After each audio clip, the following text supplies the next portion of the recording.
10 बाल हैं, वो 10 बाल ओवर द टाइम अगर धीरे धीरे पतले हो जाए, छोटे हो जाए, डेफिनेटली वहाँ का स्कैल्प दिखना शुरू हो जाएगा। तो स्कैल्प शो होना, विजिबल शो होना अपने आप में एक साइन है कि गंजापन हो रहा है। It's not normal hair fall. कोई कैसे पहचाने कि उन्हें गंजापन हो रहा है? सबसे पहले हेयर लाइन पीछे जाना शुरू होता है। लड़कों में लड़कों में बहुत कॉमन है। तो अर्ली साइंस में एक हेयर लाइन रिसेशन आप नोटिस करोगे। दूसरा, जैसे लोग देखेंगे कि पहले मेरे बाल बहुत घने हुआ करते थे, अब उतने घने नहीं लग रहे, ये दूसरा साइन है। तीसरा, अलर्ट पे रहना है कि अगर फैमिली हिस्ट्री है तो हाँ मुझे रिस्क है। अगर हम सुबह उठते हैं तकिए पर या बेडशीट पर बाल देखते हैं तो क्या ये गंजापन का साइन है? अगर बाल दिखते हैं तो एक्टिव शेडिंग यानी एक्टिव हेयर फॉल का वो मोर साइन है। यानी कि अगर नॉर्मल भी हेयर फॉल हो रहा है तो आपको कंघी में ज्यादा बाल दिखेंगे, शैम्पूइंग के वक्त दिखेंगे, यानी एक्टिव हेयर फॉल हो रहा है। तो लड़के अगर जब भी हाथ फेरते हैं तो उनके हाथ में कुछ बाल आ जाते हैं। तो क्या कितने बाल आते हैं तो उससे पता चलता है कि ये गंजापन का साइन है? नॉर्मल किसी में भी अगर 50 to 100 बाल गिरे, दैट इज नॉर्मल। इससे ज्यादा अगर गिरते तो वो हेयर फॉल की तरफ होता है। क्या एक बार उनके बाल झड़ गए तो वापस आ सकते हैं? खुद ब खुद तो नहीं आते हैं। तो कैसे अगर ये पैटर्न वाली हेयर लॉस है तो मैंने जो बोला स्विच ऑन है, प्रोग्रेस होता जाएगा। उसे स्टॉप करना पड़ता है, ट्रीटमेंट लगती है। तो किस ग्रेड में अगर किसी इंसान का हेयर लॉस हो रहा है तो रिवर्स किया जा सकता है या बैक टू नॉर्मल हो सकता है, और किस ग्रेड पर पहुंचने के बाद बाल नहीं वापस आएंगे? अगर बॉल्डिंग की तरफ अगर आप ग्रेड 2 में हो, ग्रेड 3 में हो, लगाने की दवाइयाँ इनफ हो जाती है। कई बार सिवियर हो, खाने की भी दवाइयाँ आती है, और फिर क्लिनिक रिलेटेड ट्रीटमेंट होती है जो थोड़ा जल्दी काम करती है। तो पर अगर आप ग्रेड 5 में आ रहे हो, ग्रेड 4 में आ रहे हो, लॉस इतना ज़्यादा हो चुका होता है, या फिर ग्रेड 4 ऑनवर्ड्स आप कहीं ना कहीं हेयर ट्रांसप्लांट के भी कैंडिडेट बनना शुरू हो जाते हैं। हेयर वैक्स या जेल लगाते हैं जो लड़के होते हैं, अगर बहुत लंबे टाइम तक उन्होंने जेल या वैक्स लगाया है तो क्या उससे हेयर लॉस हो सकता है? उसके कारण स्कैल्प पे बिल्डअप हो रहा है, स्वेट इकट्ठा हो रहा है, डैंड्रफ इकट्ठा हो रहा है, हेयर टेक्सचर को वो टाइट कर रहा है, पुलिंग हो रही है बाल पे, तो फिर ब्रेकेज हो सकता है। तो अर्ली साइंस हमें किन चीजों पर ध्यान देना चाहिए कि हाँ ये साइन है कि हेयर लॉस हो रहा है? आप ये घर पे एक चीज इजीली कर सकते हो कि आपको लगे मेरे बाल अब थोड़े कम दिख रहे हैं, एक पिक्चर लेके रखो। अब जैसे मैंने बताया, एक फ्रंट प्रोफाइल साइड से और एक टॉप व्यू। 6 महीने में एक बार अगर आप कंसल्ट नहीं कर रहे हैं डॉक्टर, या फिर साल में एक बार थोड़ा सा आप मॉनिटर करो और आप देखो कि हेयरलाइन जहाँ थी वहीं की वहीं है, थोड़ा और कम होता जा रहा है। तो डाइट में जैसे कोई सुपर फूड्स है बालों के लिए, जिससे बालों की ग्रोथ अच्छी होती है या बाल स्ट्रांग होते हैं? सुपर फूड में जो मैंने बोला न्यूट्रिशन, अगर आप देखोगे तो आपकी विटामिन लेवल जिसमें अच्छी है, विटामिन डी, विटामिन B12, ये दोनों important factor. Iron rich food अच्छे होते हैं। उसके अलावा calcium is a very important factor. तो अगर किसी को शैम्पू या फिर कोई भी हेयर केयर रूटीन से रिलेटेड प्रोडक्ट चूज करना है तो कौन से इंग्रेडिएंट्स उन्हें देखने चाहिए कि ये हो तभी हम खरीदें? ओवर द काउंटर प्रोडक्ट्स की बात करें, और अगर हेयर लॉस के कॉन्टेक्स्ट में बात करूं, अगर आपके शैम्पू में, तो अगर जैसे किसी का हेयर लॉस हो चुका है, वो ध्यान भी नहीं दे रहे, उनके पूरे बाल जा चुके हैं, तो कितने टाइम में वो पूरी तरह से गंजे हो सकते हैं? ये बहुत स्टडीज है और ये बहुत वेरिएबल है। ये किसी के लिए भी नहीं बोला गया कि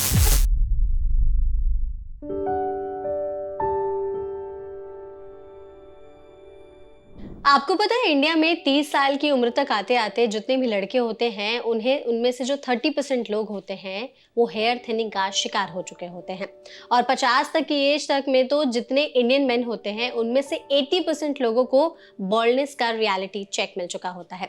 गंजापन इंडिया में काफी कॉमन है और एक टाइम के बाद हर आदमी इससे सफर करता है, लेकिन उन्हें पता नहीं होता कि इसे सही कैसे करे, बालों को वापस कैसे उगाए या झड़ते बालों को कैसे कम करे। तो अगर आपके मन में भी ये तमाम सवाल है और आप भी अपने हेयर लॉस या हेयर फॉल से परेशान हैं तो ये पॉडकास्ट आपके लिए है। आज के एनबीटी लाइफ में हेल्थ पॉडकास्ट हमारे साथ जुड़ी हैं डॉक्टर पल्लवी सिंह, जो कि डर्मैट हैं, जिनसे हम जानेंगे कि जो गंजापन है वो आखिर क्यों होता है, रीजन क्या है इसके पीछे और हम इसे कैसे रोक सकते हैं। तो डॉक्टर, इस सेशन में तो सबसे पहले आपका बहुत बहुत स्वागत है। Thank you Megha. बिल्कुल।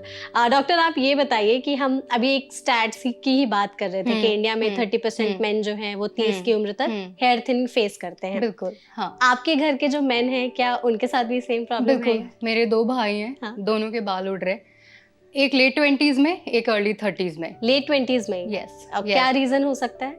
सबसे इम्पोर्टेंट रीजन फैमिली हिस्ट्री है, ठीक है। मेरे मदर में भी थोड़ी सी हेयर थिनिंग है, दोनों ब्रदर्स में दिख रहा है, तो यानी कि जीन्स में हम ये कैरी कर रहे हैं। कुछ अच्छी चीजें मिलती है, कुछ मुश्किल चीजें मिलती है। So this is there. Family history is very very important. अगर मेल पैटर्न हेयर लॉस की बात करें, 2 प्राइमरी रीजन है। पहली जेनेटिक और दूसरी मेल हार्मोन। तो आप जो पूछ रहे हो क्या रीज़न दिखता है हमारे में फैमिली हिस्ट्री में बोलूँगी। ओके। और भी छोटी छोटी चीज़ें जो हमारे लाइफस्टाइल रिलेटेड है, जैसे कि हमारा डाइट, हमारी स्ट्रेस, ये सारी चीज़ें हैं। पर मैं ये कहूँगी कि अगर थर्ड गियर में आपकी गाड़ी चल रही है बिकॉज ऑफ ए जेनेटिक, ये इसको फिफ्थ गियर में डाल देता है। सो इट्स नॉट कि आपकी लाइफस्टाइल के कारण गंजापन हो रहा है, पर अगर गंजापन का रिस्क फैक्टर है और लाइफस्टाइल रिलेटेड रिस्क फैक्टर उसको और तेजी से बढ़ा देते हैं। ऐसा Exactly. होता है। तो मतलब अगर किसी के फैमिली हिस्ट्री में गंजापन का जो है वो ऑलरेडी है उनकी फैमिली हिस्ट्री में, उसके बाद उनकी लाइफस्टाइल भी अच्छी नहीं है, डाइट भी अच्छी नहीं है, स्ट्रेस भी ज्यादा लेते हैं, तो अर्ली दिखने लगेंगे साइंस ऑफ बॉल्डिंग। उसके बाद रिस्क फैक्टर जो है या फिर जो सिवियरिटी बोलते हैं, कितनी तेजी से बॉल्डिंग हो रहा है, वो भी ज्यादा जल्दी होता है। पर टू मेन फैक्टर कि अगर आप घर में देख रहे हैं कि मेरे घर में बॉल्डिंग है, अलर्ट हो जाना है, अवेयर हो जाना है कि मैं भी रिस्क फैक्टर है मेरे में, वो चीज है। तो जैसे अगर कोई कैसे पहचाने कि उन्हें गंजापन हो रहा है, कितने बाल गिरते हैं लड़कों में, या वो क्या ऐसे सिम्टम्स देख सकते हैं? ठीक है, तो इसके पहले थोड़ा सा समझते हैं हेयर फॉल और हेयर लॉस यानी कि बॉल्डिंग। हेयर फॉल सभी को होता है, साल में एक बार या फिर कुछ सालों में, कुछ महीनों में। स्ट्रेस रिलेटेड, पोषण की कमी है, मेल हो फीमेल हो, सभी को हेयर फॉल होता है। हेयर फॉल में बाल कहीं से भी गिर सकते हैं। जो गंजापन होता है उसे हम पैटर्न हेयर लॉस बोलते हैं, यानी कि एक सर्टेन तरीके से एक सर्टेन पैटर्न में बाल उड़ते हुए दिखेंगे। ये जो है इसे हम हेयर लाइन बोलते हैं। सबसे पहले हेयर लाइन पीछे जाना शुरू होता है, लड़कों में बहुत कॉमन है। इसे हम सिंपल लैंग्वेज में क्राउन एरिया बोलते हैं। क्राउन एरिया में बाल की डेंसिटी, जो घनापन है, वो कम होने लगता है। तो अगर नॉर्मल हेयर फॉल होता है तो किसी भी जगह से पर्टिकुलरली नहीं देखते हो कि बाल यहीं से गिर रहा है, पर जब गंजापन होता है उस एरिया से आपको दिखेंगे बाल वहां पे डेफिनेटली कम हो रहे हैं। तो अर्ली साइंस में एक हेयरलाइन रिसेशन आप नोटिस करोगे। दूसरा, जैसे लोग देखेंगे कि पहले मेरे बाल बहुत घने हुआ करते थे, अब उतने घने नहीं लग रहे, ये दूसरा साइन है। तीसरा, अलर्ट पे रहना है कि अगर फैमिली हिस्ट्री है तो हाँ मुझे रिस्क है, सो मे बी जो मेरा हेयर फॉल है नॉर्मल नहीं है, पैटर्न हेयर लॉस है। तो क्या मतलब आपने जैसे जेनेटिक्स वाली बात की, तो अगर मेरे पापा के हेयर अच्छे हैं लेकिन मम्मी के हेयर ठीक नहीं है, तो क्या उसके कारण लड़कों के हेयर पर इफेक्ट पड़ेगा? बिल्कुल, आइदर फादर या मदर, दोनों में रिस्क फैक्टर ज्यादा स्ट्रांगली कोरिलेशन जो है वो father side of the family से।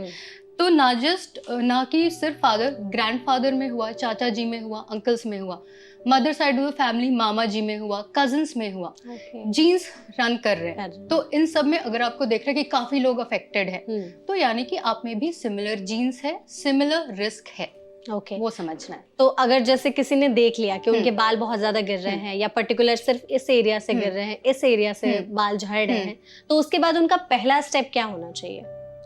जब अगर आप आइडेंटिफाई कर पा रहे हैं, समझ पा रहे हैं कि हेयर लॉस है, पैटर्न हेयर लॉस है, पहली चीज़ है कि आप जितना बेटर इन्फॉर्मेशन इसमें ले सको या समझ सको कि अब मेरा नेक्स्ट स्टेप क्या होना चाहिए, डॉक्टर के पास आपको एक विजिट तो लेनी चाहिए। इंटरनेट पे बहुत इन्फॉर्मेशन है, बट आप मिसगाइड भी हो सकते हो। आप ट्रायल एंड एरर में बहुत लोग सोचते हैं कि अच्छा थोड़ा सा ये कर लूँ, शायद इससे बाल आ जाए, उससे आ जाए। एक ये समझने की एक लॉन्ग टर्म चीज़ है, जेनेटिक अगर जो हेयर लॉस का जीन्स है वो अगर स्विच ऑन हो गया, वो खुद ब खुद कभी ऑफ नहीं होता है। एक बार शुरू हुआ, it's an on going process, वो बढ़ता ही जाएगा। कुछ लोगों में ज्यादा तेजी से बढ़ेगी, कुछ लोगों में स्लो बढ़ेगा, पर वो खुद से कभी नहीं रुकेगा। तो इसके लिए आपको डॉक्टर से जाके समझना कि आप किस स्टेज पे हो। अगर आप एक पिक्चर शेयर कर सको, हम हेयर फॉल को या बॉल्डिंग को स्टेजेस में डिवाइड करते हैं या ग्रेड्स में डिवाइड करते हैं। नॉरवुड हैमिल्टन स्टेजिंग में हर पेशेंट को भी ये पिक्चर दिखाती हूँ, ग्रेड 1 ग्रेड 2 ऐसा दिखता है। मैं बोलती हूँ आप आइडेंटिफाई करो किस ग्रेड में हो, उस ग्रेड के हिसाब से आपका प्रोग्रेस हम बेटर समझा सकते हैं। ट्रीटमेंट आपकी क्या होनी चाहिए और क्या एक्सपेक्टेशंस होनी चाहिए, वो हम आपको समझा सकते हैं। तो ये गूगल पे भी अवेलेबल है, सब जगह अवेलेबल है, आप एक बार खुद हर इंसान ये चेक भी कर सकता है। तो आपने जैसे यहाँ पर स्टेजेस की बात की हेयर लॉस के, कितने स्टेजेस होते हैं? तो जिस स्टेजिंग सिस्टम की मैं बात कर रही हूँ, सबसे कॉमनली फॉलोड सिस्टम है वो, उसमें 7 ग्रेड्स हम बोलते हैं। ग्रेड 1 अर्लीस्ट है, ग्रेड 7 लास्ट स्टेज है। तो इसको आप थोड़ा एक्सप्लेन करिए, स्टेज 1 तो मैं आपको समझाती हूँ। सो ग्रेड 1 जब भी हम हेयर लॉस देखते हैं, हम फोटोग्राफिक कंपैरिजन में देखते हैं, 2 व्यूज लेते हैं। एक ये व्यू जो आपका हेयरलाइन दिखाता है, साइड से भी देखते हैं जहाँ पे हेयरलाइन दिखे, और एक ये व्यू टॉप व्यू बोलते हैं जहाँ पे ये एरिया थिनिंग दिखती है। जब कंपेयर करते हैं ग्रेड 1 ग्रेड 2, जैसे जैसे ग्रेड बढ़ता जाता है हेयरलाइन पीछे पीछे पीछे जाती है, हर ग्रेड में और ज्यादा पीछे होता जाता है। ग्रेड 3 आते आते यहाँ से भी बाल कम होने लगते हैं, जैसे हम क्राउन एरिया या वर्टेक्स बोलते हैं। तो ग्रेड 3 के बाल और हेयरलाइन भी पीछे जाएगा, वर्टेक्स में भी थिनिंग होना शुरू होती है। ग्रेड 5 ग्रेड 6 पहुंचते पहुंचते ये पूरा एरिया ऑलमोस्ट एम्प्टी हो चुका होता है। सरप्राइजिंगली इसका साइंटिफिक रीजन है, जो हमारे पीछे के बाल होते हैं इस एरिया के, वो हमेशा प्रिजर्व्ड रहते हैं, वो कभी नहीं जाते हैं। हेयर ट्रांसप्लांट में भी वही एरिया डोनर एरिया बनता है। सो इसलिए इसे पैटर्न बॉल्डनेस बोलते हैं कि पैटर्न के कारण ये बाल हमेशा प्रिजर्व रहते हैं। हेयरलाइन फ्रंट से टॉप से वहां से धीरे धीरे बाल उड़ने लगते हैं। तो ये इसका कुछ रीजन है कि यहाँ के बाल नहीं गिरते, बाकी हर जगह के बाल खत्म हो जाते हैं? इसकी रीजनिंग है। तो जो 2 मेन रीजन होते हैं मेन पैटर्न हेयर लॉस के, पहली हमने बोली जेनेटिक, दूसरा होता है एंड्रोजन। ठीक है, तो जो मेल हार्मोन है टेस्टोस्टेरोन, उसका रिलेशन है इसमें। बहुत ही इंटरेस्टिंग बात है, टेस्टोस्टेरोन जब भी प्यूबर्टी आती है मेल में फीमेल में, बॉडी में हेयर ग्रोथ इंक्रीज होता है उसके कारण, बियर्ड में हेयर ग्रोथ आती है, पर स्कैल्प पे सैडली हेयर ग्रोथ कम होने लगती है। तो हमारा जो हेयरलाइन वाला पार्ट है, जो क्राउन वाला पार्ट है, वो सारे टेस्टोस्टेरोन की तरफ बहुत सेंसिटिव होते हैं। तो वहाँ पे जो एक्चुअली बाल काश घने हो जाते हैं उससे भी वहाँ पे कम होते जाते हैं, बाकी बॉडी में स्टेबल रहता है। जो ऑक्सीपिट बोलते हैं, जो पीछे वाले बाल है, वो इंडिपेंडेंट है, उसमें टेस्टोस्टेरोन का कोई फर्क नहीं पड़ता।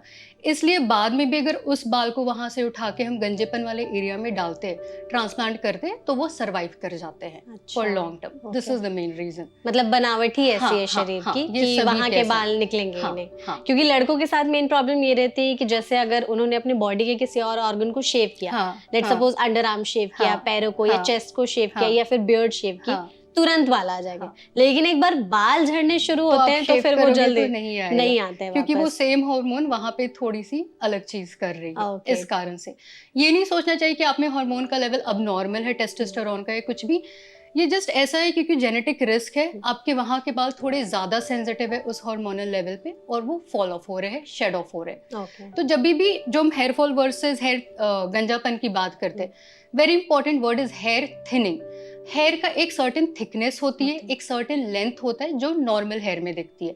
जब भी गंजापन होता है, हेयर फॉल से ज्यादा वो बाल पतले होना शुरू होते हैं। सिंपली अगर हम समझे तो अगर ये एरिया में मेरे पास 10 बाल हैं, वो 10 बाल ओवर द टाइम अगर धीरे धीरे पतले हो जाए, छोटे हो जाए, डेफिनेटली वहां का स्कैल्प दिखना शुरू हो जाएगा। तो स्कैल्प शो होना, विजिबल शो होना अपने आप में एक साइन है कि गंजापन हो रहा है। It's not normal hair fall. वो चीज है। तो ठीक है, जैसे हम ना कुछ पॉइंटर्स बोलेंगे आपसे, आप प्लीज बताइएगा कि क्या ये गंजापन के सिम्टम्स हैं कि नहीं है। बिल्कुल। सबसे पहले अगर हम सुबह उठते हैं तकिए पर या बेडशीट पर बाल देखते हैं, तो क्या ये गंजापन का साइन है? अगर बाल दिखते हैं तो एक्टिव शेडिंग यानी एक्टिव हेयर फॉल का वो मोर साइन है। यानी कि अगर नॉर्मल भी हेयर फॉल हो रहा है तो आपको कंघी में ज्यादा बाल दिखेंगे, शैम्पूइंग के वक्त दिखेंगे, यानी एक्टिव हेयर फॉल हो रहा है। वो गंजापन में भी हो सकता है और विदाउट गंजापन भी हो सकता है। That is just a sign that you are losing more hair. ठीक है। लड़कों की सबसे ज्यादा आदत होती है कि वो दिन भर अपने बालों पर हाथ फेरते रहते हैं, तो हाथ फेरते वक्त भी फेरती हैं। राइट। तो लड़के अगर जब भी हाथ फेरते हैं तो उनके हाथ में कुछ बाल आ जाते हैं। तो क्या कितने बाल आते हैं तो उससे पता चलता है कि ये गंजापन का साइन है? काउंट वाइज ऐसे प्रॉपर नहीं है। सो नॉर्मल हेयर फॉल हम डेली 50 to 100 हम नॉर्मल मानते हैं। Daily hair fall daily normal किसी में भी अगर 50 to 100 बाल गिरे दैट इज नॉर्मल। इससे ज्यादा अगर गिरते तो वो हेयर फॉल की तरफ होता है। गंजापन में मैंने बोला जैसे नॉर्मल हेयर फॉल होता है वैसा ही हेयर फॉल हो सकता है। आपको पैटर्न देखना है कि मेरा स्कैल्प दिख रहा है क्या, कहीं से मेरी हेयरलाइन पीछे जा रही है, वो गंजापन की तरह इंडिकेट करता है। अगर बाल गिर रहे हैं वो नॉर्मल हेयर फॉल भी हो सकता है। ठीक है। क्योंकि हेयर की अपनी साइकिल होती है, एक ग्रोइंग फेज होता है, एक रेस्टिंग और एक फॉलिंग फेज होती है। तो जितने बालों के साथ हम पैदा हुए हम जिंदगी भर उतने बाल लेके नहीं रहते, बाल गिरेंगे तभी नए बाल आएंगे। तो थोड़े से बाल टूट रहे, you have to be okay with it. But अगर बहुत अलार्मिंग रेट से लगे देन डेफिनेटली आपको समझना चाहिए, डॉक्टर से मिलना चाहिए क्यों हो रहा है। बिल्कुल। अगर कोम कर रहे हैं उसमें ज्यादा बाल गिर रहे हैं तो क्या ये भी साइन? जैसा मैंने बोला डेली हम जब सब हर इंसान को पता है कि मेरा डेली इतना बाल गिरता है, टूटता है। उससे ज्यादा अगर आपको दिखने लग रहा है तो मे बी आप सोचो कि एक्टिव शेडिंग तो हो रही है। तो एक्टिव शेडिंग अब गंजेपन वाली है या नॉर्मल है वो थोड़ा बेटर इवैल्यूएट करके समझ में आएगा। ओके। तो ऐसी कोई टेस्टिंग है कि हम अपने बालों से मतलब बालों के एक स्ट्रैंड को लेकर के कुछ टेस्ट कर सकते हैं? जैसे बहुत लोग कहते हैं कि आप उसका पोरोसिटी लेवल चेक करो, पानी में डाल करके देखो, बाल अगर तैर रहे हैं इसका मतलब कि ठीक है या नहीं ठीक है। बॉल्डिंग की तरफ नहीं, बॉल्डिंग की तरफ it will not help. Help जो हम मिनिचराइजेशन या थिन हेयर बोलते हैं हाँ। वो अगर कोई खुद से घर पे कैच कर सके, मेरे बाल अब थोड़े पतले लग रहे हैं, फाइन लग रहे हैं, छोटे लग रहे हैं, वो ज्यादा आपको इंडिकेट करता है कि वो पैटर्न हेयर लॉस की तरफ है। ओके। और अगर जैसे किसी के बाल बहुत ज्यादा गिरने लगे, उन्हें समझ में आ रहा है कि हाँ बॉल्डिंग हो रही है, एक तरफ पैटर्न बन रहा है धीरे धीरे, और अगर उन्होंने तुरंत क्या करते हैं मोस्टली लोग कि सर्च करने लगते हैं कि हेयर फॉल के लिए हम शैम्पू क्या करें, ऑयलिंग क्या करें, या कंडीशनिंग या मास्क कौन सा लगाए। तो क्या इन सब से सच में इफेक्ट होता है कि हम शैम्पू चेंज कर लेंगे, तेल चेंज कर लेंगे, मास्क लगा लेंगे तो हमारे जो गिरे हुए बाल है या हेयर फॉल या हेयर लॉस हो रहा है वो वापस आ सकता है? सभी को शॉर्टकट पसंद है, हाँ, तो बस हम सभी शॉर्टकट ढूंढ रहे होते हैं। It's a statement, hair shampoo का काम है बाल साफ करना, वो बाल ग्रो नहीं कराएगी, वो हेयर लॉस कम नहीं कराएगी। सोप बॉडी क्लीन कर रहा है, शैम्पू हेयर क्लीन कर रहा है, तो उसे आप वही करने दो। अगर इंग्रेडिएंट्स की बात करें, एक दो केमिकल्स हैं जिनको रिसर्च में पाया गया कि अगर आपकी एक्टिव हेयर फॉल या बॉल्डिंग हो रहा है, अगर आप वो यूज करोगे तो ये सपोर्टिव ट्रीटमेंट की तरह काम करता है। उससे कैफीन एक वैसी इंग्रेडिएंट है, कीटोकोनाजोल जो एंटी डैंड्रफ शैम्पू में यूज होता है वो एक ऐसी इंग्रेडिएंट है। बट अदरवाइज आप ये सोचो कि बस मैं डेली शैम्पूइंग से अपना बॉल्डिंग रोक लूं, नहीं हो सकता है ऐसा। क्योंकि बहुत सारे लोग क्या करते हैं, हाँ बहुत सारे लोग कहते हैं कि शैम्पू चेंज करके देखते हैं, कंडीशनर। अच्छा, बहुत सारे लोग ये भी करते हैं ना कि वो टाइम टू टाइम अपने शैम्पू कंडीशनर चेंज करते रहते हैं, तो क्या ये भी एक रीजन हो सकता है बॉल्डनेस का?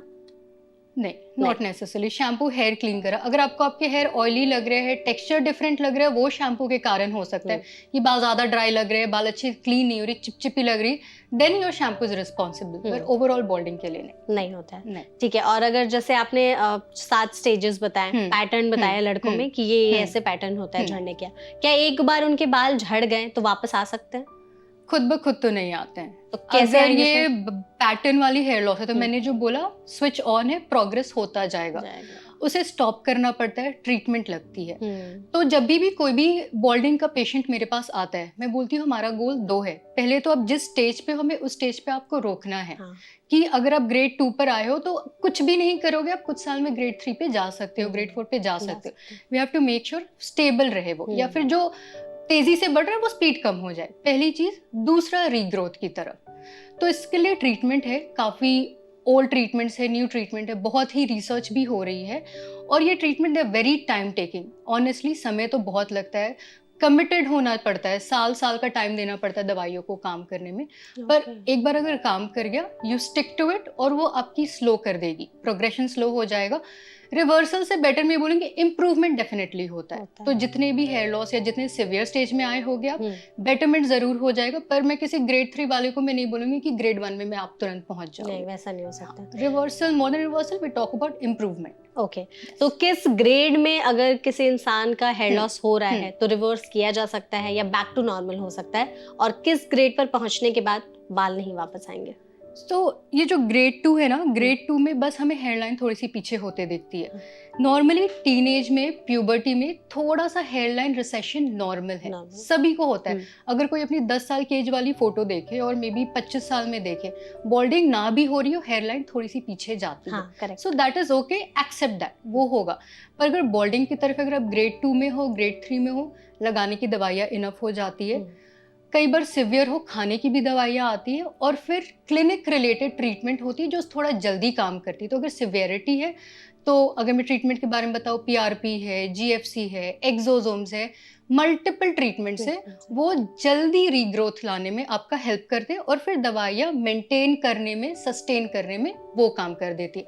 पर अगर आप ग्रेड 5 में आ रहे हो, ग्रेड 4 में आ रहे हो, लॉस इतना ज़्यादा हो चुका होता है, या फिर ग्रेड 4 ऑनवर्ड्स आप कहीं ना कहीं हेयर ट्रांसप्लांट के भी कैंडिडेट बनना शुरू हो जाते हैं। तो वहाँ पे सिर्फ दवाइयाँ काम नहीं करेंगी, दवाई उधर भी लगती है, पर देन ट्रांसप्लांट एक बेटर ऑप्शन हो जाएगा, वो डिस्कस करने की चीज़ है। ओके, तो अगर जैसे किसी ने मतलब 4th या अगर मान लीजिए कोई अपने बालों के गंजेपन को चेक नहीं कर रहा है, वो इतना ध्यान नहीं दे रहा है, और वो सीधे गया चेक कराने के लिए, तो पता चला कि वो ग्रेड 4 या ग्रेड 5 में है या उससे ज्यादा ग्रेड में है, तो उसके बाद फिर उनके कितने चांसेस हैं कि वो बैक टू नॉर्मल हो सकते हैं, अगर कोई एकदम मतलब वर्स्ट कंडीशन में चला गया? अगर कुछ भी, अगर ग्रेड 5 है, ग्रेड 6 है कि बहुत ज़्यादा हेयर लॉस हो चुका है, तब तो एक बार असेस करके best option, one of the good option here transplant की हो जाती है।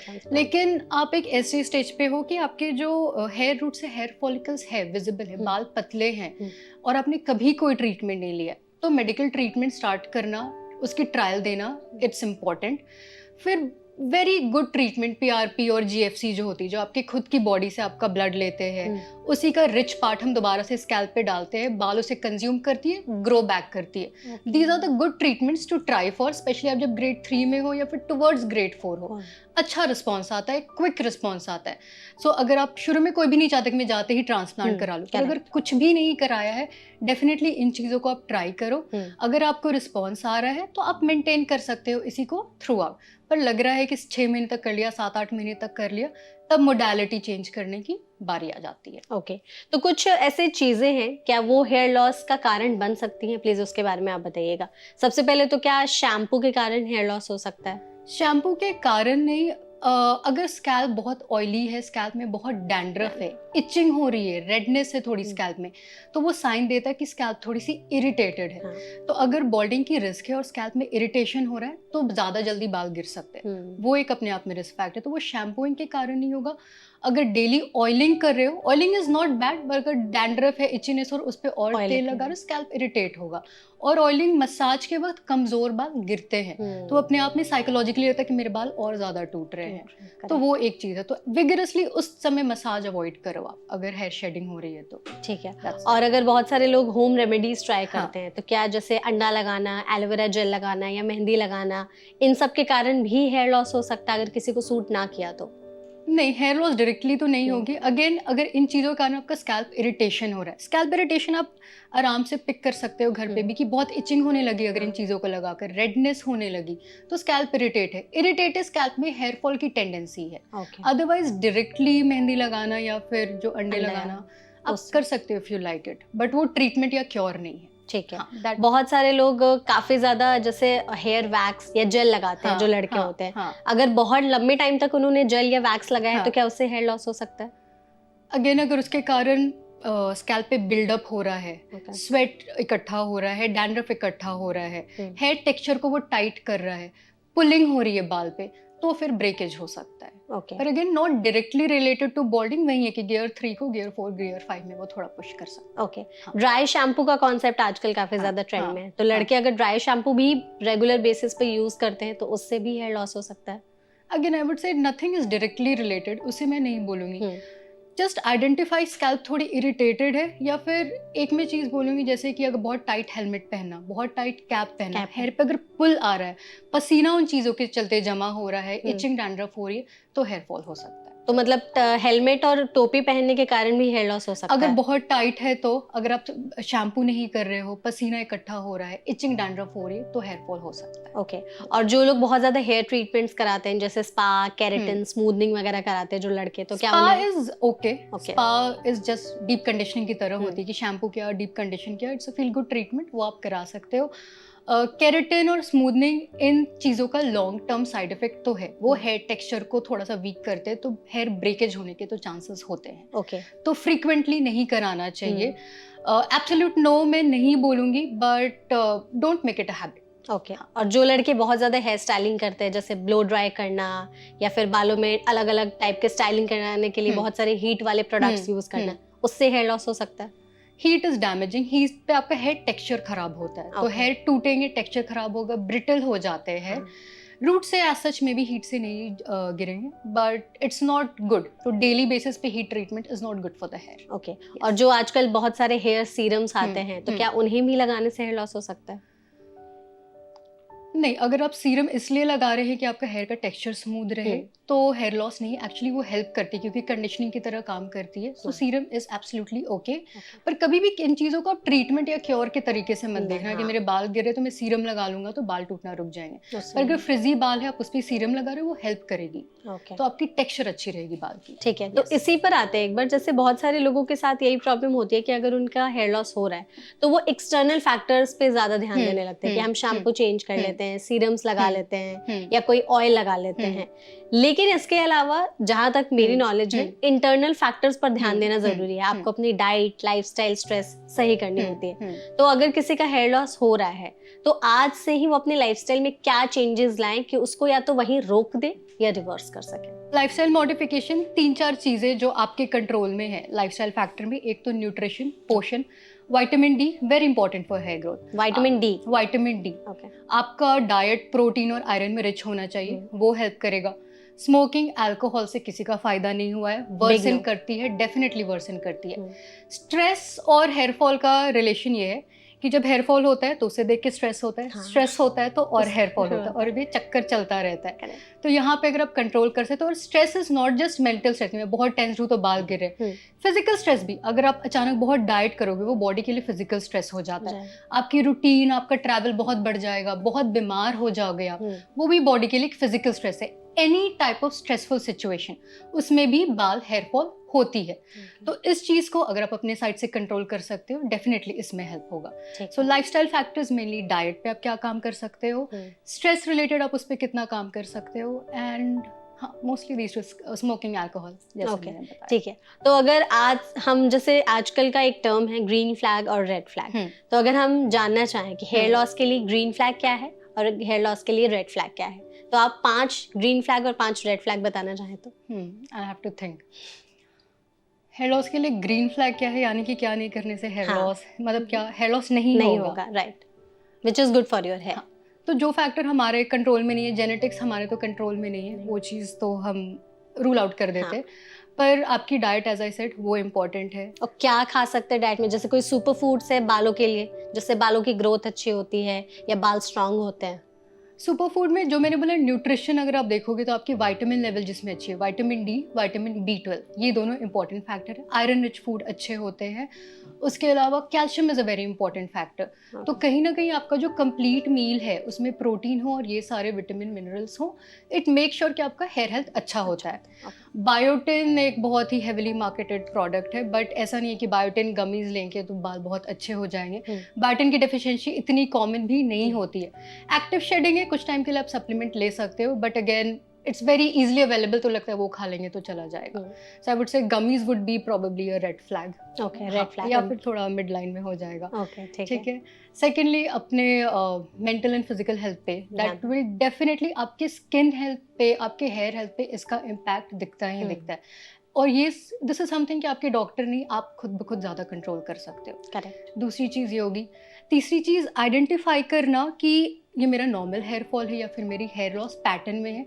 ये समझना कि एक लॉन्ग टर्म है और मैं इसमें शॉर्टकट ना लूँ। Take help, take guidance from correct source. तो इंटरनेट से, इन्फ्लुएंस से छोटे छोटे टिप्स एंड ट्रिक्स आप करो यूज़, पर मे बी आप ज़्यादा टाइम लगा लोगे, एफर्ट लगा लोगे, मे बी उतनी देर में आपका हेयर लॉस और प्रोग्रेस हो जाएगा। So correct information, right source से, that would be very important. So that would be a green flag. Fourth is, अगर हेयर लॉस की ट्रीटमेंट एक बार शुरू कर दी है, commitment and sticking to the treatment is very important. Course पूरा करना। 6 महीने तक तो मे बी आपको रिजल्ट दिखेंगे भी नहीं शायद, अगर सिर्फ मेडिकल ट्रीटमेंट आप स्टार्ट करते हो, it takes lot of time.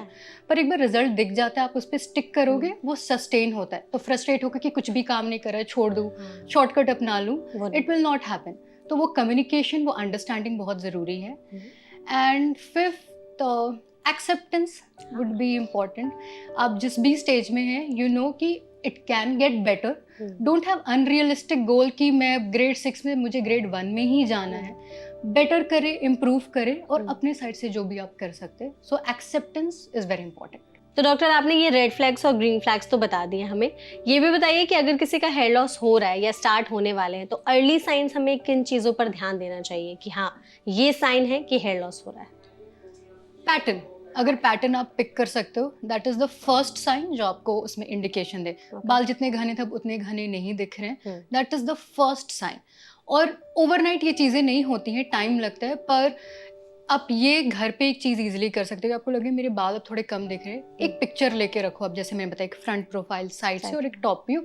6 महीने में एक बार, अगर आप कंसल्ट नहीं कर रहे हैं डॉक्टर, या फिर साल में एक बार थोड़ा सा आप मॉनिटर करो, और आप देखो कि हेयरलाइन जहाँ थी वहीं की वहीं है, थोड़ा और कम होता जा रहा है। तो 6 मंथ में बहुत सिवियर तो नहीं हो जाएगा, पर आपको कुछ ना कुछ आइडिया मिल जाएगा कि प्रोग्रेस तो हो रहा है and it's time to take help. वो कर सकते हैं। ठीक है। अच्छा, एक और चीज़ यहाँ पर है कि लोग जैसे जो शैम्पू या कंडीशनर या जो भी अपने हेयर केयर रूटीन के लिए प्रोडक्ट्स चूज़ करते हैं, वो खुद से ऑनलाइन सर्च कर लिया या दुकान पर जो भी पसंद है वो ले लिया। आप उसको सपोर्ट करती हैं या फिर किसी डर्मैट के पास जा कर के अपने हेयर के हिसाब से प्रोडक्ट्स चूज़ करना उसको सपोर्ट करती हैं? शैम्पूइंग के लिए मैं सिंपल चीज़ फिर से बोलूँगी कि बाल क्लीन करने का काम है। आपको जो भी शैम्पू आपके हेयर टेक्सचर के लिए अच्छा लग रहा है, आप वो यूज़ कर सकते हैं। उसमें there is no yes and no there. और शैम्पू में कोई ऐसा मास्टर इंग्रेडिएंट नहीं है एनीवे जो आपके हेयर फॉल को रोक दे। अगर डैंड्रफ वाली स्कैल्प है, यस, तब नॉर्मल एंटी डैंड्रफ शैम्पू के मुकाबले जो डर्मैट प्रिस्क्राइब शैम्पूज है वो बेटर काम करेंगे। वो आपको तरीका बेटर बताते हैं कि उसे कैसे यूज़ करना है। वो एक जगह है जहाँ पे मैं बोलूँगी कि डेफिनेटली आप अपने डॉक्टर का हेल्प लें। बाकी टाइम जिस भी शैम्पू की खुशबू आपको पसंद है आप यूज़ कर सकते हो। ओके, ठीक है। तो खुशबू से 2-3 चीज़ें हैं, जैसे आजकल बोला जा रहा है फ्रेग्रेंस फ्री शैम्पू, तो ये सही है या नहीं है?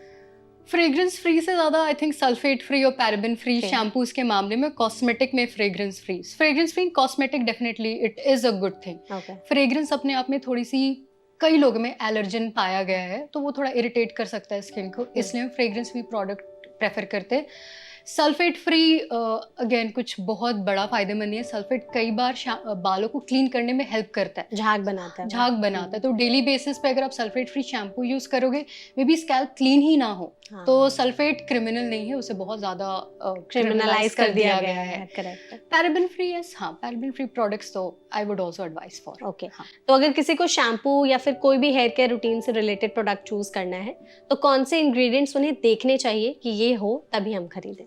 ओवर द काउंटर प्रोडक्ट्स की बात करें और अगर हेयर लॉस के कॉन्टेक्स्ट में बात करूं, अगर आपके शैम्पू में कैफीन है यू कैन चूज दैट। अगर एंटी डैंड्रफ में आपको कीटोकोनाजोल या जिंक लिखा हुआ अपने शैम्पू में दिख रहा है, that you can choose. Okay, वो आप you can look for that. ठीक है।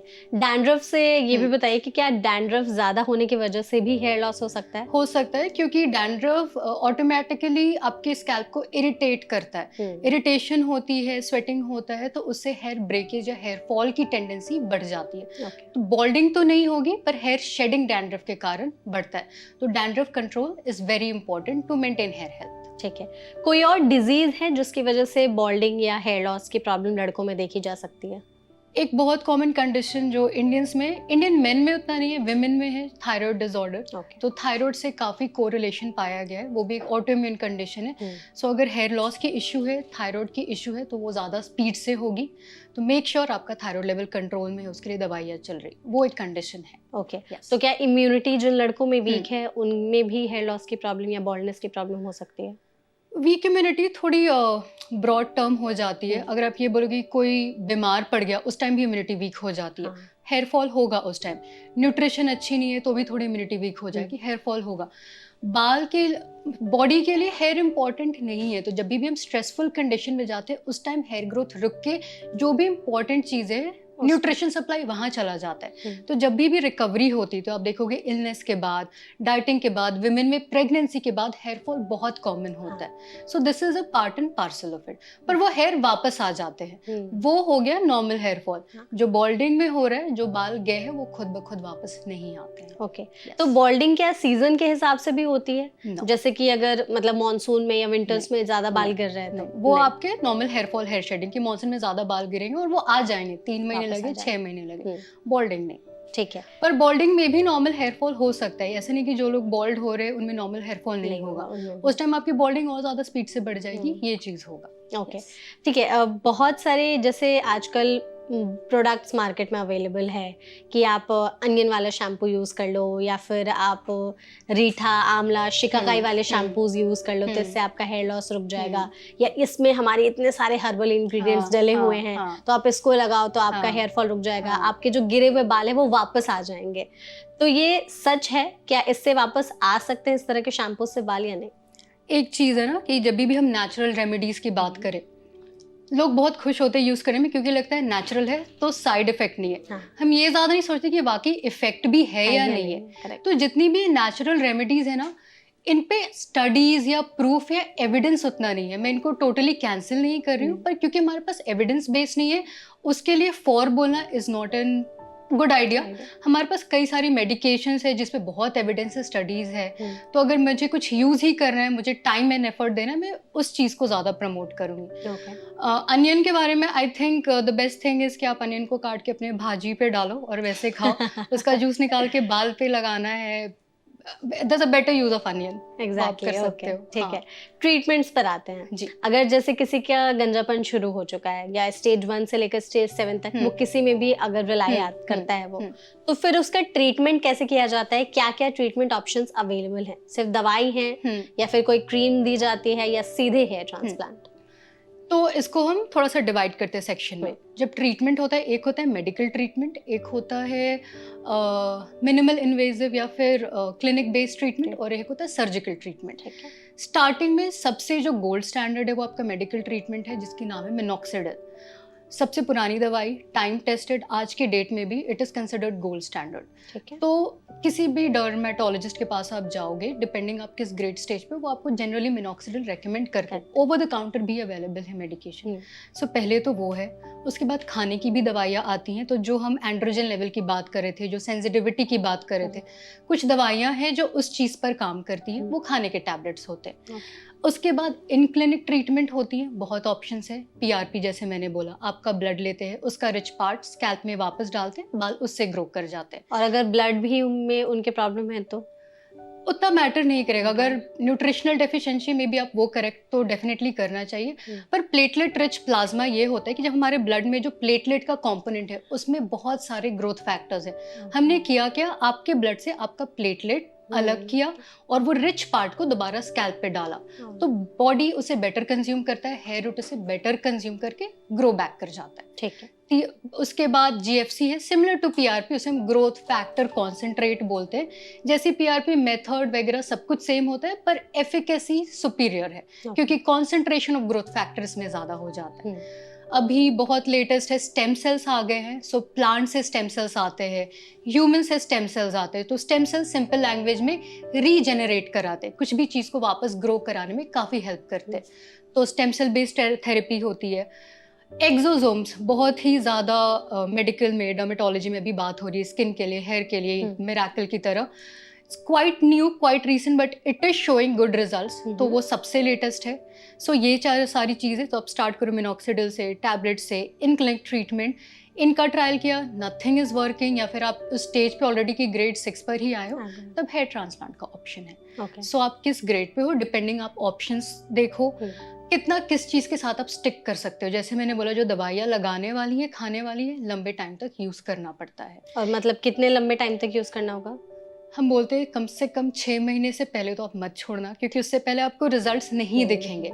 6 महीने से 1 साल लग जाते हैं रिजल्ट्स डेवलप होने में। 6 महीने से 1 साल लग सकते हैं रिजल्ट्स डेवलप लेकिन होने लोग में। इस बीच बहुत हड़बड़ाने लगते हैं कि रिजल्ट्स नहीं दिख रहे, कुछ काम नहीं कर रहे, लेट्स चेंज, स्विच कर लो आप। तो उससे कोई फायदा नहीं। इसलिए हम हमेशा किसी को भी काउंसिल करते हैं कि जब भी आप ट्रीटमेंट स्टार्ट करो, it's a journey, you have to stick to it, have patience, give it that time. 6 महीना दो, 7 महीना दो, नहीं होता है तब हम फिर ऑप्शन चेंज करने की बात करेंगे।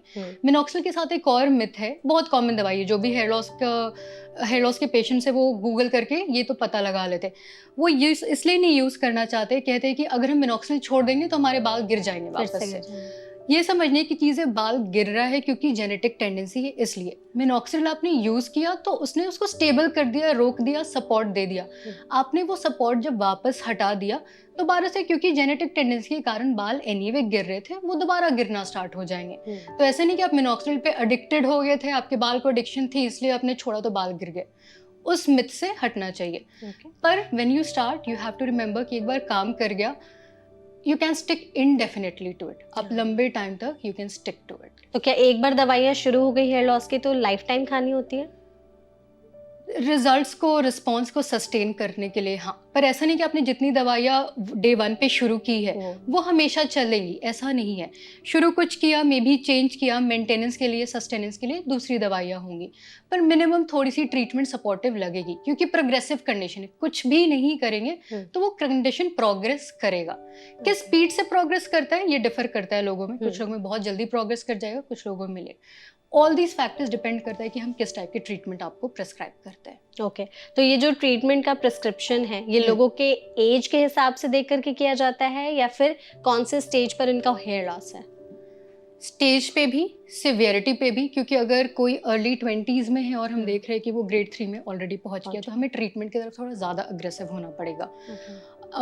एज के हिसाब से एज उतना बड़ा बैरियर नहीं है, पर कुछ दवाइयाँ हैं उससे हम सर्टेन एज ग्रुप में अचानक नहीं स्टार्ट करते हैं, कुछ ब्लड टेस्ट करा के स्टार्ट करते हैं, वैसा है। पर मोर और लेस किस स्टेज पे हो आप, किस सिवियरिटी पे, उस पे डिपेंड करता है क्या ट्रीटमेंट जाना चाहिए। ओके, और अगर जैसे किसी ने अपना ट्रीटमेंट शुरू कर दिया है हेयर लॉस का, उसके पहले भी उसकी फुल बॉडी में कोई टेस्टिंग वगैरह होती है, जैसे आपने ब्लड टेस्ट का बोला यहाँ पर? मैं अगर चाहूँगी तो मैं सब मेन न्यूट्रिशनल लेवल देखना चाहूँगी, क्योंकि अगर वो डेफिशिएंसी है तो हेयर शेडिंग, हेयर फॉल होगा, वो सपोर्ट इम्पॉर्टेंट है। उसके अलावा अगर फैमिली में थायराइड की हिस्ट्री है या ऐसा आप में कुछ साइन मुझे दिख रहा है, तो थायराइड का चेक कराना चाहेंगे। एक बहुत इंटरेस्टिंग फैक्ट है, early male pattern hair loss में इंसुलिन रेजिस्टेंस या मेटाबॉलिक सिंड्रोम हम जैसे बोलते हैं कि वजन ज़्यादा होना, ओबेसिटी होना, blood pressure, high cholesterol, diabetes, हाँ, ये कोरिलेशन देखा गया है। अच्छा। सो अगर ऐसा दिख रहा है, एक यंग मेल है, हेयर लॉस हो रहा है, रिस्क फैक्टर्स भी दिख रहे हैं कि ओबीज मेल है, मे बी उन पे इंसुलिन रेजिस्टेंस और मेटाबॉलिक सिंड्रोम का वर्कअप करना एक अच्छा आइडिया होगा। ओके, वो कर सकते तो हैं। ये सारी चीजें कर सकते हैं। yes. आपने जैसे एक ट्रीटमेंट की बात की जिसमें आपके शरीर से खून लेकर के फिर उनको बालों पर डाला जाता है, तो वापस वहीं पर आते हैं कि अगर उनमें कोई जिनमें खून की कमी है, फिर वो कैसे? खून की कमी, मेरे ख्याल से आप अनीमिया को बोल रहे हो। सो अनीमिया अगेन आपकी आयरन डेफिशिएंसी के कारण हो सकता है। तो अगर हम एक रूटीन ब्लड टेस्ट कर रहे हैं तो हम उसमें ये देखना चाहेंगे कि आपका आयरन विटामिन लेवल सही है या नहीं, उसे करेक्ट करके देन वी कैन गो। पर मोर और लेस हम जो एक्सट्रैक्ट कर रहे हैं वो हम हेमोग्लोबिन या आयरन एक्सट्रैक्ट नहीं कर रहे हैं, हम एक्सट्रैक्ट कर रहे हैं प्लेटलेट, और प्लेटलेट में खुद ब खुद नेचुरली ग्रोथ फैक्टर्स होते हैं। So that is why we call it regenerative medicine. Body के खुद के कंपोनेंट्स को यूज कर रहे हैं बालों को रीजेनरेट कराने के लिए। ओके, तो इन सब ट्रीटमेंट से क्या एक बार बाल वापस आ गए तो वैसे ही रहेंगे या फिर ट्रीटमेंट बंद कराया तो फिर से बाल झड़ने लग जाएंगे? सो अगर मान के चलो आप ग्रेड 3 पर आए हो, वर्टेक्स पे या फिर क्राउन एरिया पे थिनिंग दिख रही है, कितना थिनिंग है उसके हिसाब से मैंने बोला कि इतने सेशंस ऑफ पीआरपी या जीएफसी लगेंगे। आपको मे बी 4 महीने 5 महीने में एक गुड रिस्पॉन्स या एक सेटिस्फैक्टरी रिस्पॉन्स आ जाता है, तो मैं उस रिस्पॉन्स को मेंटेन करने के लिए जो बेसिक मेडिकेशन मिनॉक्सिडिल है या फिर खाने के लिए जो भी मेडिकेशन है उससे देके उस रिस्पॉन्स को मैं सस्टेन करवाऊंगी। फिर भी साल में एक आध बार ऐसा हो सकता है स्ट्रेस के कारण या हेयर शेडिंग के कारण एक सिवियर हेयर फॉल हो गया, थोड़ा प्रोग्रेशन स्पीड से दिख रहा है, दोबारा से पीआरपी जीएफसी आप री इंट्रोड्यूस कर सकते हैं शॉर्ट पीरियड ऑफ टाइम के लिए। ब्यूटी ऑफ पीआरपी जीएफसी ये है कि आपकी खुद की बॉडी के वो कंपोनेंट है, तो they are very very safe. ये वो एक चीज है जिसकी साइड इफेक्ट नहीं है, तो ये सेफली करा सकते हैं। इस पे कुछ डिपेंडेंट नहीं होता, इनका मेन काम है हेयर रीग्रोथ कराना रादर देन सस्टेनिंग के लिए आई थिंक मिनॉक्सिडिल सबसे अच्छा काम करती है। ओके, और क्या मतलब इनके भी कोई साइड इफेक्ट होते हैं या कोई साइड इफेक्ट्स नहीं है इन ट्रीटमेंट्स के? Very minor. जैसे तो कौन हम डे टू डे काफ़ी पीआरपी क्लिनिक में करते हैं, जीएफसी करते हैं क्लिनिक में। इन्फेक्शन हो सकता है, थोड़ा मिनिमल पेन ड्यूरिंग प्रोसीजर, बहुत ही मिनिमल, वो भी थ्रेशोल्ड पे डिपेंड करता है। पीआरपी करते वक्त मैंने लोगों को देखा है एक एक पिन पॉइंट पे लोग आ चीखते हैं। एक दो लोग हैं जो सो भी जाते हैं पीआरपी के दौरान, तो वो थ्रेशोल्ड पे डिपेंड करता है, तो वो मिनिमल डिस्कम्फर्ट हो सकता है। इन्फेक्शन के चांसेस थ्योरेटिकली हम बोलते हैं क्योंकि नीडल से प्रिक हो रहा है, बट मैंने कभी देखा नहीं है, क्योंकि हम बहुत ही, अगर आप एक क्लिनिक पे करा रहे हो, सर्टिफाइड डॉक्टर से करा रहे हो, वी मेक श्योर कि वो हाइजीन तरीके से सेप्टिक एसेप्टिक प्रिकॉशंस के साथ हम प्रोसीजर कर रहे हैं। ओके, और कितने सेशंस लगते हैं इन ट्रीटमेंट्स में? इन जनरल मिनिमम, अगेन आपके ग्रेडिंग पे डिपेंड करेगा आप कहाँ पर हो, पर मैं मिनिमम 3 से कम तो किसी को नहीं, और एक रेंज बोल रही हूँ 3 to 6 सेशन। 3 इसलिए क्योंकि रिस्पॉन्स दिखने में 3 सेशंस तो लग जाते हैं। अच्छा। ग्रोथ में भी 3 महीने लग जाते हैं, और अगर अच्छा रिस्पॉन्स आ रहा है आप मिनिमम 6 सेशन तक तो ले सकते हैं। और कितने गैप पर ये सेशंस होते हैं? महीने में एक बार कराने की जरूरत। महीने में एक बार, ठीक है। और अगर जैसे सेशन कराया, मतलब मान लो आप ये ट्रीटमेंट्स करा रहे हो, सेशंस चल रहे हैं आपके, उस टाइम पर कुछ ऐसी चीजें ध्यान रखने की जरूरत है, कुछ प्रिकॉशंस लेने की जरूरत है? आपको अच्छा रिस्पॉन्स चाहिए तो आप अपना diet, smoke and alcohol is something, क्योंकि इनके डायरेक्ट कोरिलेशन देखे गए हैं। तो अगर आप बॉडी में कुछ यूज कर रहे हो रीजनरेट करने के लिए, make sure your source is also good. Okay. तो अगर जैसे किसी ने स्मोकिंग की है लंबे टाइम तक, फिर उसने छोड़ दी, हम्म। और लेकिन छोड़ने के बाद उसका हेयर लॉस धीरे धीरे शुरू हो गया है, तो क्या उसके चांसेस है कि बाल वापस आ सकते हैं, या फिर वो किस स्टेज तक पहुंच चुका होता है? डायरेक्टली रिलेटेड नहीं है, एज मैंने कहा कि स्मोक किया इसलिए बाल नहीं गिर गए, पर उसकी सिवेरिटी बढ़ सकती है। अल्कोहल से भी डायरेक्टली रिलेटेड नहीं है, सिवेरिटी बढ़ाती है। तो अगर आप इन फैक्टर्स को कंट्रोल करेंगे, सिवेरिटी कम हो जाएगी। जिस तेजी से प्रोग्रेस हो रहा है वो प्रोग्रेशन स्पीड थोड़ा सा कम हो जाएगा। उस तरीके से you'll benefit। ठीक है। जो ट्रीटमेंट ले रहे हो उसका फायदा बेटर दिखेगा। तो आपने जैसे ट्रीटमेंट से में एक तो बता दिया कि दवाइयों से ट्रीटमेंट, हाँ, और 2 अलग-अलग ट्रीटमेंट्स। हाँ। लास्ट आपने हेयर ट्रांसप्लांट की बात की थी। तो हेयर लॉस कब होने लगे कि हेयर ट्रांसप्लांट की जरूरत पड़ती है? थ्योरेटिकली हम ये बोलते हैं ग्रेड 4 के आप अगर बियॉन्ड चले जाते हैं, सो 5-6 में हैं, तब grade 4 grade 5 is then ideal time की जब आप कंसिडर करते हैं। पर हेयर ट्रांसप्लांट में बहुत सारे फैक्टर्स होते हैं। जो डोनर एरिया है जहाँ से हम ग्राफ्ट लेने वाले उसका हेल्थ अच्छा होना चाहिए। डोनर से इतने एरिया आने चाहिए। मतलब डोनर एरिया कौन सा है? जो पीछे वाला स्ट्रिप से वहीं से लेते, उसमें हेयर हेल्थ अच्छी होनी चाहिए। उतने ग्राफ्ट होने चाहिए कि वहाँ पे हम लगा सके। आपकी हेल्थ स्टेटस, हेल्थ कंडीशन अच्छी होनी चाहिए। अदरवाइज अब हेयर ट्रांसप्लांट भी अपने आप में काफ़ी कॉमन प्रोसीजर हो गया है। मेंटेनेंस के तौर पे 1 डे की प्रोसीजर है, फिर आप 7 डेज के लिए कुछ केयर करना होता है। आपके ट्रांसप्लांट सर्जन आपको बेटर बताएंगे। अगेन 3 to 6 मंथ्स में आप ग्रोथ देखना शुरू करते हो। इसमें maximum growth, full growth 9 months में आ जाता है। और उसके बाद भी जो ट्रीटमेंट हम चलाते हैं वो ट्रीटमेंट चलती है उसकी सर्वाइवल के लिए भी। तो ये PRP, GFC, मिनॉक्सिडिल, ये ट्रांसप्लांट के बाद भी कंटिन्यू करने की चीजें होती है। ओके, उसके बाद भी कंटिन्यू की जा सकती है। तो अगर जैसे किसी का हेयर लॉस हो चुका है, वो ध्यान भी नहीं दे रहे, उनके पूरे बाल जा चुके हैं, तो कितने टाइम में वो पूरी तरह से गंजे हो सकते हैं? ये बहुत स्टडीज है और ये बहुत वेरिएबल है। ये किसी के लिए भी नहीं बोला गया कि 5 साल में इंसान ग्रेड 2 से ग्रेड 3 जंप कर ही जाएगा। स्टडीज से कि 10 इयर्स में नॉर्मली एक ग्रेड आप जंप करते हो। 10 साल हाँ, 10 इयर्स में अगर आप ग्रेड 3 से ग्रेड 4 जंप कर सकते हैं मोस्ट ऑफ द लोगों में। कुछ लोगों में वो चीज़ 5 साल में हो जाएगी, कुछ लोग 10 साल में 2 ग्रेड जंप कर जाएंगे। ये बहुत ही वेरिएबल है। पर अगर अर्ली ऑनसेट है, अगर फैमिली हिस्ट्री है, बाकी जो रिस्क फैक्टर्स की हमने बात की, तो हाँ, वो जंपिंग ऑफ द ग्रेड ज्यादा जल्दी होगा। तो क्या रिवर्स भी होता है या ग्रेड? खुद से तो रिवर्स नहीं होता है। अच्छा, if you don't do anything about it, वो ग्रेड प्रोग्रेस ही होगा। स्टेबल भी हो जाता है। ऐसे नहीं कि आप ग्रेड 1 या ग्रेड 2 पर हो तो आप ग्रेड 7 पे जाओगे ही जाओगे। मे बी आप ग्रेड 3, ग्रेड 4 पे आप आके स्टेबल रहेगा। विदाउट डूइंग एनीथिंग आप वहां पे भी स्टेबल रह सकते हो। पर इसमें कोई भी स्टडी नहीं है, कोई भी तरीका नहीं कि हम ये जान सके कि आप स्टेबल रहने वाले हो या नहीं। ये बस हमें वॉच करना है कि आपका प्रोग्रेस हो रहा है, हमें ट्रीट करना है। आपका स्टेबल है तो हम इजी जा सकते हैं ट्रीटमेंट की तरफ। बट ये वेरी करता है पर्सन टू पर्सन। ठीक है। तो आप जैसे डर्मैट हो, आपके पास आए दिन इतने सारे पेशेंट केसेस लेकर के आते होंगे। किस एज ग्रुप के जो लड़के हैं वो सबसे ज्यादा बॉल्डनेस के केसेस लेकर के आते हैं? मुझे सरप्राइजिंगली अभी जो दिखता है, मुझे late 20s and early 30s में काफी लोग दिखते हैं। जो 40s एंड 50s वालों में मैं उतना नहीं, क्योंकि मे बी आई थिंक उस टाइम तक लोग थोड़ा ये भी एक्सेप्ट कर लेते कि हाँ बाल उड़ेंगे या फिर एज रिलेटेड बॉल्डिंग हो रही है। अलार्मिंग इस एज ग्रुप में ही है और काफी लोग दिख रहे हैं इस एज ग्रुप में। और उनमें क्या फैक्टर्स हो सकते हैं? मोस्टली फैमिली हिस्ट्री तो कॉमन में सबसे हिस्ट्री, और ये स्टडीज भी कि अप्रोक्सीमेटली अराउंड 80% लोगों में फैमिली हिस्ट्री पॉजिटिव पाई गई है। तो ये हम सभी से पूछते हैं कि मदर में है, फादर में है। पहली चीज वो एंड्रोजन का जो मैंने रोल बोला, अगेन इट्स वेरी सब्जेक्टिव, उसमें हम कुछ डायरेक्ट रोल नहीं है। हार्मोनल जो हमने बात की, तो विमेन में PCOS जैसे रिलेटेड होता है। मेल में जो मेटाबॉलिक सिंड्रोम की मैंने बात की या इंसुलिन रेजिस्टेंस की बात की, वो अपने आप में एक रिस्क फैक्टर है। तो वो अगर दिख रहा है वो एक कारण हो सकता है। ऑटोइम्यून कंडीशन जैसे थायराइड डिसऑर्डर है, वो एक रीजन हो सकती है। एंड आई थिंक हमारी लाइफस्टाइल अब डिफरेंट है। जो पहले आज के 40-50 ईयर्स वालों की है वो चीज़ नहीं है। तो कहीं ना कहीं अननोइंगली वो डेफिनेटली इम्पैक्ट कर रही है इस चीज़ को। आपने जैसे जेनेटिक्स की बात की ना, तो मैंने बहुत से ऐसे लोग भी देखे जिनके मम्मी पापा के बाल बहुत अच्छे हैं, बट उनके बालों की ग्रोथ वैसी नहीं। उनकी बहुत पतले हेयर है, हेयर थिनिंग बहुत जल्दी शुरू हो जाती है और हेयर लॉस बहुत जल्दी हो जाता है। तो फिर उनमें क्या फैक्टर्स हो सकता है? सो ऐसा नहीं है कि अगर फैमिली हिस्ट्री है बॉल्डिंग की तो आप बॉल्ड होगे ही होगे। और अदर वे राउंड भी नहीं है कि अगर घर में किसी का नहीं है तो आपका नहीं हो सकता। वो बस एक रिस्क दिखाता है कि अगर है तो आप में चांसेस ज्यादा हैं। सो इंडिपेंडेंटली भी आप में वो जीन आ सकती है कि आपका हेयर लॉस हो रहा है, कहीं ना कहीं से तो स्टार्ट हो सकती है। एक वो चीज़ है। दूसरी लाइफस्टाइल फैक्टर्स वो चीज़ें हैं। ऑटोइम्यून कंडीशन, विमेन में थायराइड बहुत उस तरीके की कंडीशन है, या पीसीओएस वैसा वेरी वेरी रैम्पेंट वैसी एक कंडीशन है। मेल में जो मैंने बोला, अगर इंसुलिन रेजिस्टेंस है, मेटाबॉलिक सिंड्रोम है, वो चीज़ें हैं। लाइफस्टाइल तो बहुत सारे लोग जैसे अब शुरुआती दौर में तो परेशान होते हैं, कह रहे मेरे बाल गिर रहे हैं, झड़ रहे हैं, मैं गंजा हो जाऊंगा। कुछ लोग एक्सेप्ट कर लेते हैं कि गिरने दो, जैसा हो रहा है चलने दो, और फिर या तो वो खुद ही गंजे हो जाएंगे या जैसा चल रहा है चलने देंगे।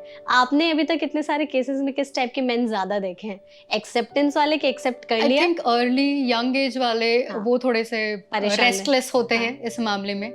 Older man are more acceptable कि ठीक है, चलो हाँ ठीक है, अब जैसा है ठीक है। तो मतलब अगर आपसे पूछा जाए तो बिना बाल वाले लड़के ज्यादा पसंद आएंगे आपको या हैवी बाल वाले? नहीं, मैं इस पे कमेंट नहीं करूंगी।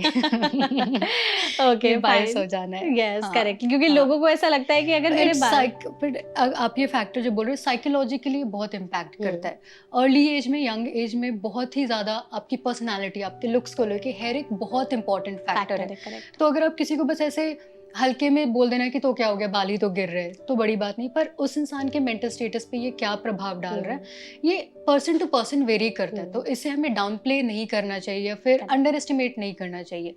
Late that individual take their call, उनके लिए ये कितना इम्पोर्टेंट है। ठीक है, लास्ट मेरा सवाल यही होगा कि अगर किसी का हेयर लॉस हो चुका है, वो चाहते हैं कि उनकी बाल जो है, गिरे हुए बाल, वो फिर से वापस आ जाए, तो उन्हें क्या करना चाहिए? या तो वो डॉक्टर के पास चले जाएं या अपनी डाइट या जो भी सुधार सकते हैं वो। तो अगर हेयर लॉस हो रहा है या हो चुका है तो हेयर को वापस से ग्रो कराने के लिए क्या करें? फर्स्ट स्टेप आपने जो बोला कि डॉक्टर के पास चले जाए, आप किसी भी इंसान का काम आसान हो जाएगा। खुद से आप यहाँ से वहाँ छोटे मोटे इन्फॉर्मेशन ले रहे हो, कितना भी कर लो आप उतना कंपाइल नहीं कर पाओगे, इतना कॉम्प्रिहेंसिव इन्फॉर्मेशन नहीं ले पाओगे। If you go to the doctor first visit में, आपका काम और लाइफ आसान हो जाएगा। आपकी सिवेरिटी क्या, सिचुएशन क्या, और क्या कर सकते एक इंसान आपको वहाँ पे बता देगा। और उसके आगे आप जो भी फैक्टर्स है जो आपके कंट्रोल में, आप you take care of those, या फिर अपने ऑप्शंस अपने डॉक्टर से डिस्कस करके it will really help you. मैं वही बोलती हूँ, शॉर्टकट लेकर लंबे टाइम का आप लॉन्ग टर्म गेम नहीं खेल सकते। हाँ। अच्छा डॉक्टर, मतलब वैसे तो मैंने बहुत सारे सवाल आपसे पूछ लिए हैं, लेकिन एक क्वेश्चन बहुत सारे लोगों के, लड़कों के मन में रहता है। अगर वो अपने होम टाउन में रह रहे थे तो उनकी हेयर ग्रोथ सही थी, उनके बाल अच्छे थे, जैसे ही होम टाउन चेंज किया, कहीं दूसरे शहर में गए या बार बार जगह चेंज की, तो वो कहते हैं कि हवा पानी बदल गया तो बाल ज्यादा गिरने लगे, उसके कारण भी हेयर लॉस हो सकता है, या मेल बॉल्डनेस की तरफ ये इशारा करते हैं? ये मेरे पास भी बहुत कॉमनली ऐसे पेशेंट्स आते हैं कि मैं जब से गुड़गांव गया मेरे सारे बाल गिर गए हैं। जो वाटर क्वालिटी होती है ना, जो हम बोलते हैं hard water, soft water, simple language में, उससे ये होता है कि हार्ड वाटर से बिल्डअप होती है स्कैल्प पे, तो वो आपके हेयर टेक्सचर पे डेफिनेटली इम्पैक्ट करेगा और बिल्डअप हो जाएगा, तो उसके कारण हेयर ब्रेकेज या ब्रिटलनेस वो चीज़ हो सकती है। Again here loss directly not related, पर हेयर फॉल आपको इस कारण से दिख सकता है। ओके, मतलब लेकिन अगर ज्यादा हेयर फॉल हुआ तो क्या वो हेयर लॉस तक पहुंच सकता है फिर? नहीं। If it's normal hair shedding, hair fall, अगर जो भी ट्रिगर्स है उस ट्रिगर को हम करेक्ट कर दे, मे बी 3 महीने लगे, 6 महीने लगे, वो बाल वापस आ जाएंगे। सो बहुत डरावना होता है जब बहुत ज्यादा बाल गिर रहे होते, पर ये नहीं सोचना चाहिए कि मैं गंजा हो जाऊंगा या गंजी हो जाऊंगी। That hair will grow back अगर जो भी ट्रिगर्स है उनको हम कंट्रोल कर ले। और क्या ट्रिगर्स हो सकते हैं, एक बार फिर से आप बताना चाहेंगे तो हेयर लॉस के? स्ट्रेस, जो मैंने बोला फिजिकल एंड मेंटल, तो जैसे फीमेल में प्रेगनेंसी के बाद या ब्रेस्ट फीडिंग के दौरान देखी जाती है, या फिर अगर लोग जो बहुत ट्रैवल करते हैं, बहुत हेक्टिक शेड्यूल है, बीमार हो जाते हैं, dengue, chikungunya, malaria, severe illness हुआ, उसके कुछ महीने बाद काफ़ी हेयर फॉल होता है, इसे हम टीलोजेन बोलते हैं। तो ये हेयर फॉल सभी में, कोविड के बाद लोगों को बहुत दिख रहे थे कि बाल बहुत गिरे, बहुत गिरे, तो वो क्योंकि एक सीवियर वायरल इलनेस थी, उसके बाद जो हेयर फॉल हुआ, दैट विल ग्रो बैक, कि आपकी इलनेस चली गई, बॉडी रिकवर हो गई, बाल भी वापस आ जाएंगे। और लड़कों में भी सेम चीज, बीमार सभी की तरीके से होते हैं, पर अगर जो बॉल्डिंग वाली हो रही है वो खुद से ग्रो बैक नहीं करेगा। Balding hair will just lose, it will go on. Okay, तो ठीक है, thank you so much doctor, इस सेशन में आप हमारे साथ जुड़ी, आपने मेल बॉल्डनेस के बारे में सब चीज़ों को अच्छे से बताया, सारे सिम्टम्स, ट्रीटमेंट, स्टेजेस को एक्सप्लेन किया। आई होप आपने सेशन को एंजॉय किया होगा। I did, thank you so much. Thank you so much doctor, आप आई हमारे साथ, एंड ऑडियंस प्लीज़ इस वीडियो को उनके साथ ज़रूर शेयर करिएगा, अपने फ्रेंड्स या फैमिली ग्रुप में जो इस तरीके से गंजेपन के शिकार हो रहे हैं, जिनके बाल बहुत ज़्यादा गिर रहे हैं, ताकि उन तक ये इन्फॉर्मेशन ज़रूर पहुँचे कि अब उनका नेक्स्ट स्टेप क्या होना चाहिए अगर हेयर लॉस ज़्यादा हो रहा है तो। और अगर आप ऐसे ही हेल्थ पॉडकास्ट चाहते हैं तो हमारे चैनल NBT लाइफ को सब्सक्राइब करना बिल्कुल मत भूलिएगा। Thank you.